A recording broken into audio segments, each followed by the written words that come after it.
हिंदी साहित्य की इस अनवरत गाथा में जो कि आप तक पहुंच रही है इस चैनल के माध्यम से, आज प्रस्तुत होने जा रही है महान कहानीकार और साहित्यकार मुंशी प्रेमचंद जी की प्रसिद्ध कहानी अनुभव। तो लीजिए प्रारंभ करते हैं कहानी। प्रियतम को 1 वर्ष की सजा हो गई और अपराध केवल इतना था कि 3 दिन पहले जेठ की तपती दोपहरी में उन्होंने राष्ट्र के कई सेवकों को शरबत पान से सत्कार किया था। मैं उस समय अदालत में खड़ी थी। अदालत के बाहर सारे नगर की राजनीतिक चेतना किसी बंदी पशु की तरह खड़ी चित्कार रही थी। मेरे पति हथकड़ियों से जकड़े अदालत में लाए गए। चारों ओर सन्नाटा छा गया। मेरे भीतर हाहाकार मचा हुआ था, मानो अभी प्राण निकल जाए। आवेश की लहरें से उठकर सारे शरीर को रोमांचित किए देती थी। ओह, इतना गर्व मुझे पहले कभी नहीं हुआ था।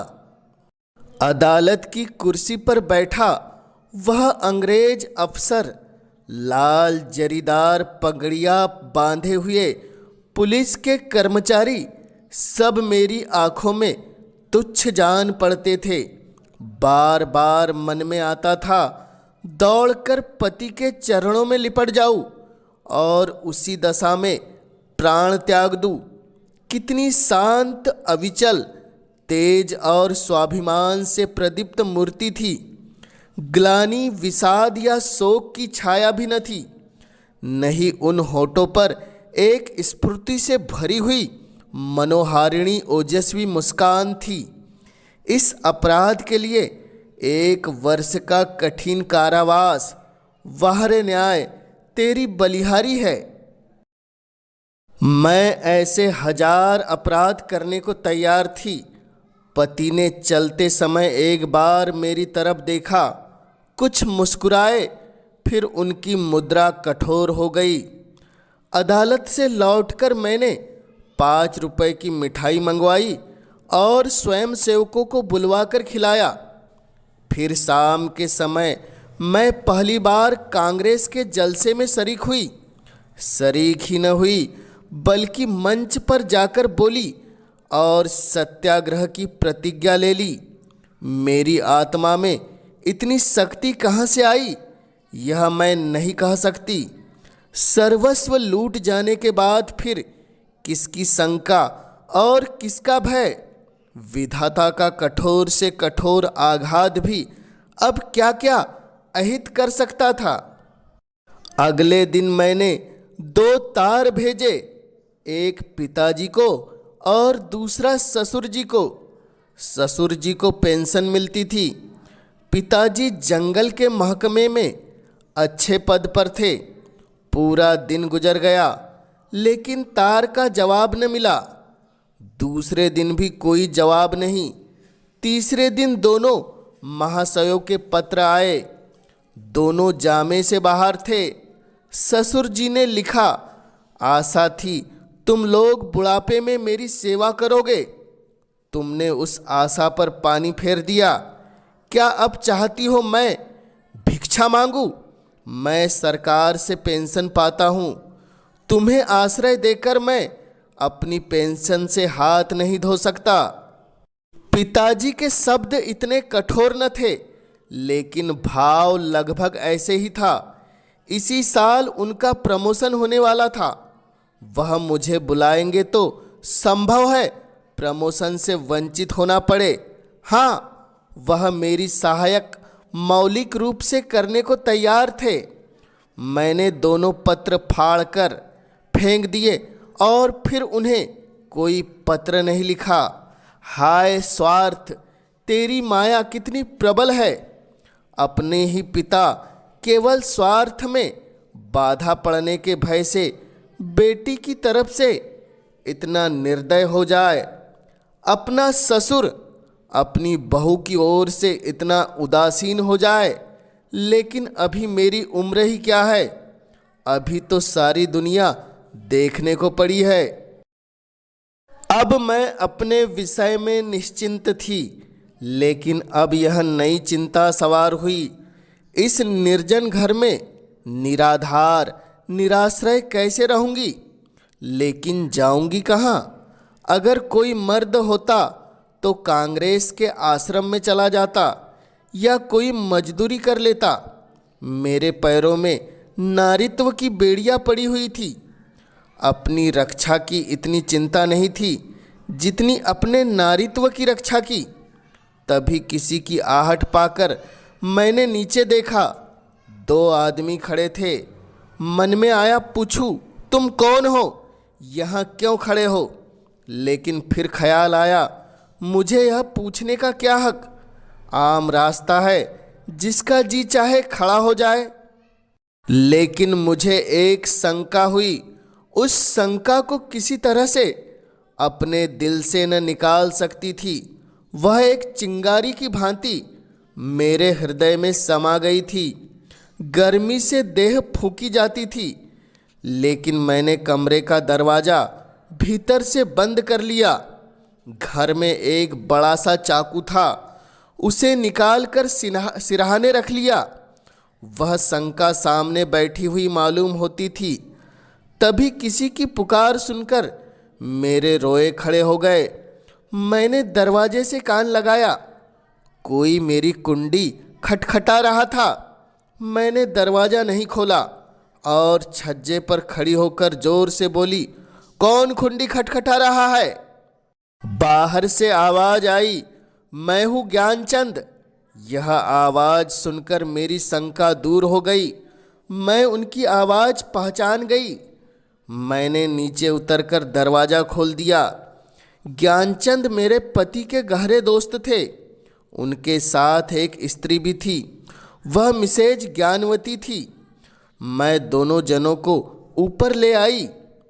ज्ञान बाबू एक स्कूल में मास्टर है, बड़े ही उदार, विद्वान, निष्कपट। लेकिन आज मुझे मालूम हुआ कि उनकी पथ प्रदर्शिका उनकी पत्नी है। वह दोहरी बदन की शक्तिशाली महिला थी, लेकिन बाहर जितनी कठोर, भीतर उतनी ही दयालु। उन्होंने मुझसे झिझकते हुए प्रश्न किया, घर कोई पत्र लिखा? मैंने कहा, हाँ लिखा था। कोई लेने आ रहा है? जी नहीं, न पिताजी अपने पास रखना चाहते हैं न ससुर जी। तो फिर अब क्या इरादा है? अभी तो यहीं पड़ी हूँ, इस विषय में अभी सोचा नहीं। तो फिर मेरे घर क्यों नहीं आ जाती? अकेले तो मैं तुम्हें इस संसार में रहने नहीं दूंगी। खुफिया के 2 आदमी इस वक्त भी डटे हुए हैं। मैं पहले ही समझ गई थी दोनों खुफिया के आदमी होंगे। ज्ञान बाबू ने पत्नी की ओर देखकर मानो उसकी आज्ञा से कहा, तो मैं जाकर तांगा लाऊं? देवी जी ने इस तरह देखा मानो कह रही हो, क्या अभी तुम यहीं खड़े हो? मास्टर साहब चुपके से द्वार की ओर चले। तभी देवी जी बोली, ठहरो, कितने तांगे लाओगे? मास्टर साहब घबरा कर बोले, कितने तांगे लाऊं? देवी जी बोली, कितने क्या, एक तांगे पर 3 सवारियां ही बैठेगी। संदूक, बिछावन, बर्तन, भांडे क्या मेरे सिर पर जाएंगे? मास्टर साहब डरते हुए बोले, तो 2 लेकर आता हूँ। यह कहकर ज्ञान बाबू तांगा लेने चले गए। तब मैंने सकुचाते हुए कहा, बहन तुम्हें मेरे जाने से कष्ट होगा। और मैं आगे कुछ कह पाती, देवी जी ने मेरी बात काटकर तीक्ष्ण स्वर में कहा, हाँ होगा तो अवश्य।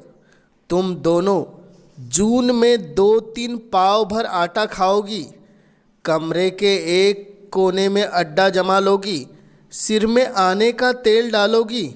यह क्या थोड़ा कष्ट है? मैंने झेपते हुए कहा, आप तो मजाक कर रही है। देवी जी ने बड़े प्यार से मेरी पीठ थपथपाते हुए कहा, जब तुम्हारे पति लौट आए तो मुझे भी अपने घर मेहमान रख लेना। मेरा घाटा पूरा हो जाएगा। अब जल्दी से तैयार हो जाओ, तांगा आने ही वाला होगा। मैंने ऐसी सहृदय, उदार, मीठी बातें करने वाली स्त्री आज तक नहीं देखी। मैं उनकी छोटी बहन होती तो शायद इससे अच्छी तरह रखती। चिंता या क्रोध को तो जैसे उन्होंने जीत लिया हो। उनकी कोई संतान नहीं थी, लेकिन मैंने उन्हें कभी दुखी नहीं देखा। ऊपर के काम के लिए एक नौकर रखा था। भीतर का सारा काम खुद करती, लेकिन मुझे न कुछ करने देती। उस पर जब देखो कुछ खिलाने के सिर पर सवार रहता। मुझे यहाँ बस यही एक तकलीफ थी। मुझे वहाँ रहते हुए 8 महीने बीत गए थे। एक दिन मैंने उन्हीं खुपियों को नीचे बैठे देखा। मेरा माथा ठनका, यह अभागे यहाँ भी पीछे पड़े हैं। मैंने तुरंत बहन जी से कहा, वे दोनों बदमाश यहाँ भी आ धमके। बहन जी ने हिचकिचाते हुए कहा, कुत्तों का काम फिरना ही होता है। मैंने चिंतित होकर कहा, ये कोई बखेड़ा खड़ा न कर दे। बहन जी ने बेपरवाही से बोला, ये भौंकने के सिवा और क्या कर सकते हैं? मैंने कहा, काट भी तो सकते हैं। बहन जी हंसते हुए बोली, इनके डर से कोई भाग भी तो नहीं जाता ना। मगर मेरी दाल में मक्खी पड़ गई। बार बार छज्जे पर जाकर उन्हें टहलते देख आती। यह सब मेरे पीछे पड़े हुए है। आखिर मैं नौकरशाही का क्या बिगाड़ सकती हूँ? मेरी सामर्थ्य ही क्या है? क्या यह सब इस तरह से मुझे यहाँ से भगाने पर तुले हैं? इससे उन्हें क्या मिलेगा? यही कि मैं मारी मारी फिरूं। 1 हफ्ता गुजर गया, खुफिया ने पिंड न छोड़ा। मेरे प्राण सूखे जा रहे थे। ऐसी दशा में यहाँ रहने मुझे अनुचित मालूम होता था, लेकिन बहन जी से कुछ कह भी तो नहीं सकती थी। एक दिन ज्ञान बाबू शाम को घर आए तो वे घबराए हुए से थे। मैं बरामदे में बैठी परवल छील रही थी। ज्ञान बाबू ने कमरे में जाकर अपनी पत्नी को इशारे से बुलाया। देवी जी ने बैठे बैठे कहा, पहले कपड़े वपड़े उतारो, हाथ मुंह धो, कुछ खाओ, फिर जो कहना है कह देना। ज्ञान बाबू को धैर्य कहा। पेट में बात की गंध तक न पचती थी। आग्रह से बुलाया, तुमसे उठा नहीं जाता, मेरी जान आफत में है। देवी जी ने बैठे बैठे कहा, तो कहते क्यों नहीं, बताओ क्या कहना चाहते हो। ज्ञान बाबू बोले, यहाँ तो आओ। देवी जी बोली, क्या यहाँ कोई और बैठा हुआ है? मैं समझ गई कि ज्ञान बाबू ये बातें मेरे सामने नहीं कहना चाहते, इसलिए जैसे ही मैं वहाँ से उठकर जाने लगी तो देवी जी ने मेरा हाथ पकड़ लिया। मैं जोर करने पर भी अपना हाथ न छुड़ा सकी, लेकिन ज्ञान बाबू को इतना भी सब्र न था कि जरा कुछ देर रुक जाते। बोले, प्रिंसिपल से आज मेरी लड़ाई हो गई। देवी ने बनावटी गंभीरता से कहा, सच? तब तो तुमने उसे खूब पीटा होगा ना। तुम्हें दिल लगी सूझती है, यहाँ मेरी नौकरी जा रही है। जब तुम्हें इतना ही डर था तो क्यों लड़े? मैं थोड़े ही लड़ा था, उसी ने मुझे बुलाकर डांटा। यह कैसे हो सकता है कि वे तुम्हें बेकसूर को डांटे? कोई न कोई बात तो जरूर होगी। अब मैं तुम्हें क्या बताऊं? फिर वही पर्दा। मैं कह चुकी हूँ यह मेरी बहन है, मैं इससे कोई पर्दा नहीं रखना चाहती। और जो इन्हीं के बारे में कोई बात हो तो? देवी जी ने जैसे पहेली बुझाकर कहा, मैं समझ गई, कुछ खुफियों का झगड़ा होगा। पुलिस ने तुम्हारे प्रिंसिपल से शिकायत की होगी। ज्ञान बाबू ने इतनी आसानी से अपनी पहेली को बुझा जाना स्वीकार न किया। बोले, पुलिस ने प्रिंसिपल से नहीं, हाकिम जिला से कहा। उसने प्रिंसिपल को बुलाकर मुझसे जवाब तलब करने का हुक्म दिया। देवी जी ने इस अंदाज में कहा जैसे वे समझ गई हो। बोली, तो प्रिंसिपल ने तुमसे कहा होगा कि उस स्त्री को घर से निकाल दो। हाँ, यही समझ लो। तो फिर तुमने क्या जवाब दिया? मैंने अभी कोई जवाब नहीं दिया। वहाँ खड़े खड़े क्या जवाब देता? देवी जी ने उन्हें आड़े हाथ लिया, बोली, जिस प्रश्न का एक ही जवाब हो उसमें सोच विचार कैसा? ज्ञान बाबू सिट पिटाकर बोले, लेकिन कुछ सोचना तो जरूरी था। देवी जी की त्योरिया बदल गई। आज मैंने पहली बार उनका यह रूप देखा। बोली, तुम उस प्रिंसिपल से जाकर कह दो, मैं उसे किसी तरह नहीं छोड़ सकता, और न माने तो इस्तीफा दे दो। अभी जाओ, लौट कर हाथ मुंह धोना। मैंने रोककर कहा, बहन मेरे लिए? मैं आगे कुछ कह पाती। देवी जी ने मुझे डांटते हुए कहा, तू चुप रह, नहीं तो कान खींच लूंगी। तू क्यों बीच में कूदती है? रहेंगे तो साथ, मरेंगे तो साथ। फिर उन्होंने अपने पति से कहा, अब खड़े खड़े क्या सोच रहे हो? तुम्हें डर लगता है तो मैं आकर साथ में चलूं? ज्ञान बाबू ने खिसिया कर कहा, तो कल कह दूंगा। इस समय कहाँ होगा कौन जाने। रात भर मुझे नींद नहीं आई। बाप और ससुर जिसका मुंह नहीं देखना चाहते, उसका यह आदर सत्कार, राह की भिखारिन का यह सम्मान। देवी, तू सचमुच देवी है। दूसरे दिन जब ज्ञान बाबू चले तो देवी जी ने फिर उन्हें याद दिलाया, फैसला करके घर आना, यह न हो कि फिर सोच कर जवाब देने की जरूरत पड़े। ज्ञान बाबू के चले जाने के बाद मैंने कहा, बहन जी, तुम मेरे साथ बड़ा अन्याय कर रही हो। मैं यह कभी नहीं देख सकती कि मेरे कारण तुम्हें यह विपत्ति झेलनी पड़े। देवी जी ने हंसते हुए कहा, कह चुकी या कुछ और कहना बाकी है? मैंने कहा, इतना तो कह चुकी, लेकिन अभी बहुत कुछ कहूँगी। अच्छा, पहले ये बता, तेरे प्रियतम जेल क्यों गए? इसलिए कि स्वयंसेवकों का सत्कार किया था। स्वयंसेवक कौन है? यह हमारी सेना के वीर है जो हमारी लड़ाइयाँ लड़ रहे हैं। स्वयंसेवकों को भी तो बाल बच्चे होंगे, माँ बाप होंगे, वह भी तो कोई कारोबार करते होंगे, लेकिन देश की लड़ाई लड़ने के लिए उन्होंने सब कुछ त्याग दिया है। ऐसे वीरों का सम्मान करने के लिए जो आदमी जेल में डाल दिया जाए, उसकी पत्नी के दर्शनों से भी आत्मा पवित्र हो जाती है। मैं तुम पर एहसान नहीं कर रही हूँ, तू मुझ पर एहसान कर रही है। मैं इस दया सागर में डुबकियाँ खाने लगी। बोलती क्या? शाम को जब ज्ञान बाबू लौटे तो उनके चेहरे पर विजय का आनंद था। तब देवी जी ने पूछा, हार कर आए या जीत कर? ज्ञान बाबू ने अकड़ कर कहा, जीत कर आया हूँ। मैंने इस्तीफा दे दिया तो वह चक्कर में पड़ गए। इसी समय हाकिम जिला के पास गया। वहाँ न जाने मोटर में बैठकर दोनों में क्या बातें हुई। फिर लौट कर मुझसे बोला, आप पॉलिटिक्स जलसों में तो नहीं जाते? मैंने कहा, कभी नहीं, भूल कर भी नहीं। कांग्रेस के मेंबर तो नहीं है? मैंने कहा, मेंबर क्या, मेंबर का दोस्त भी नहीं।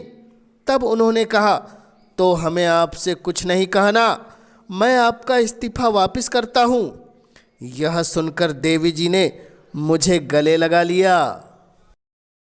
यह कहानी आपको कैसी लगी कमेंट्स के माध्यम से हमें ज़रूर बतलाएं, और जन जन तक हिंदी साहित्य की गाथा को पहुंचाने में अपना योगदान देने इस चैनल को अवश्य सब्सक्राइब कीजिए, ताकि आपके सहयोग से मैं हिंदी साहित्य की महान रचनाओं को जन जन तक पहुंचाने के लिए हमेशा उत्साहित रह सकूं।